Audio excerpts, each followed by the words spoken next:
Anything else you want to say to your fans, man? Man, shout out to Dante's Boxing Nation. Follow me on Twitter, Facebook, and Instagram, Errol Spence Jr., my whole name, and just look out for me. Yes, sir. Let me dig into your brain. Folks falling like rain.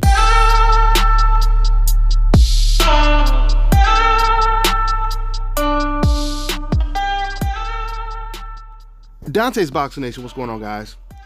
So we are only 24 hours away from this huge fight, Errol Spence versus Mikey Garcia. So a couple days ago, we had the press conference, the final press conference, and the lady that was on stage, she was asking questions to both fighters. But a lot of her questions seemed to be like cheerleading type questions. It wasn't necessarily the same type of questions you would hear from a Brian Custer or a Jim Gray, the people that usually do these type of press conference interviews. So she definitely had some questions she asked that stood out. She asked Mikey Garcia what did he think about coming to Texas and having more fans supporting him than Errol Spence in Errol Spence's own hometown. Now I'm going to respond to her asking that question in a minute, but I want to get to the next question she asked Errol Spence. So then she asked Errol Spence, what do you think about fighters like Mike Tyson, George Foreman, and Sugar Ray Leonard all picking against you? The one good thing about her saying that and asking that question is this definitely proves that if Errol Spence, if he beats Mikey Garcia, then you would have to give him the credit he deserves. Because if people like Mike Tyson, Sugar Ray Leonard are picking Mikey to win the fight, you cannot say that Errol Spence is in a lose-lose situation. So by her asking that question, she just made the win even bigger if Errol Spence wins the fight. Now don't get me wrong, of course it will be an even bigger win if Mikey Garcia wins because he is at a disadvantage coming up in weight. But I want to get back to what Errol Spence actually said in response to this young lady saying this. Now on stage, Errol Spence, he basically just said, and I'm paraphrasing, but he basically just said everyone is entitled to their opinion. But later on, he went to his Twitter, and this is what he had to say. My people stay going against the grain. End quote. Obviously, he's referring to these fighters picking against him. Once again, Mike Tyson, George Foreman, Sugar Ray Leonard. The first thing I thought about when Errol Spence said this is I think a lot of us notice, whenever Robert Garcia is interviewed and he's asked, what do you think about the Canelo fight? I mean, they will ask him to break the fight down. Robert won't even break the fight down. He'll just say, oh, I got to go with the Mexican. I'm Mexican, so I got to go with the Mexican. No breakdown, no nothing, just I'm going with the Mexican.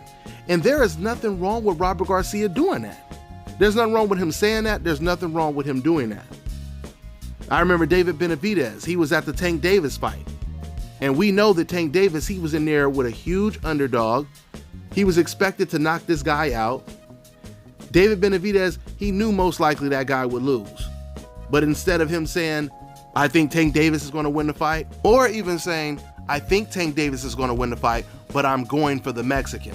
Instead of him saying that, he just said, hey, I'm Mexican, so I'm going for the Mexican. Next question.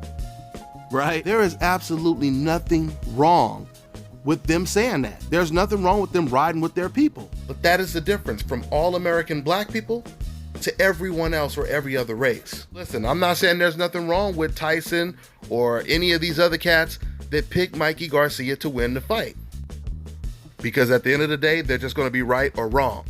Now, with that being said, I want to close out by talking about, once again, what the lady said to Mikey Garcia about surprisingly seeing so many Mexicans turn out and show up for the press conference in support of Mikey Garcia. It's not that much of a surprise. It's not a surprise at all, guys. People have to understand, boxing is one of the smallest sports in America. I mean, the sport is so small that when you go on websites like ESPN, they don't even have boxing under its own category. They have boxing under other. So while boxing is one of the smallest sports in America, boxing is the biggest sport in Mexico, along with soccer. So it makes a lot of sense that the majority of fans there would be Mexican fans. But New York, on the other hand, is almost like a different country, because in New York, they are die-hard boxing fans there. Very passionate fans. If this fight would have been at the Barclays Center it definitely would have been a different looking crowd. Just like the Broner versus Mikey Garcia fight. With that being said, I expect to see a great fight tomorrow. That's all I got for now, guys. I'm on to the next one. Oh yeah, make sure you guys tune in. I will be doing my live show during the weigh-in, so you guys can watch the weigh-in and we'll do a live show at the same time.